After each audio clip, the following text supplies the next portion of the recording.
মানে এইটো ফিগাৰৰ মাজত কিমানটা ট্ৰায়াঙ্গেল আছে সো ইয়াতে তিনটা ট্ৰায়াঙ্গেল আছে আৰু এই তিনটা ট্ৰায়াঙ্গেলৰ মাজত কিমানটা ট্ৰায়াঙ্গেল আছে খুদিছে সো ইয়াৰ কনসেপ্টটো বুজি ল'ব কনসেপ্টটো আপোনালোকৰ এনেকুৱা সো এটা ট্ৰায়াঙ্গেল তাৰ ভিতৰত যদি আৰু এটা ট্ৰায়াঙ্গেল থাকে সো টোটাল কিমান ট্ৰায়াঙ্গেল আছে সো ইয়াৰ বাবে আপোনালোকে এটা ফৰ্মুলা ইউজ কৰিব 4n - 3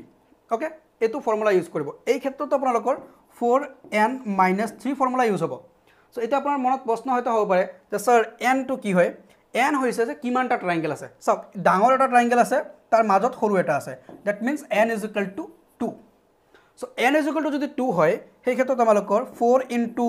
2 বহাই দিলো আৰু 3 4 2 গুণ 8 8 - 3 আলটিমেটলি আমাৰ 5 আহিলে অৰ্থাৎ এইটো ফিগাৰৰ মাজত পাঁচটা ট্ৰায়াঙ্গেল আছে ওকে তেন্তে এইটো ফিগাৰৰ মাজত কিমানটা ট্ৰায়াঙ্গেল আছে সিম্পলি আপোনালোকে চাওক ইয়াতে কেইটা আছে ট্ৰায়াঙ্গেল এটা দুটা তিনটা 4 *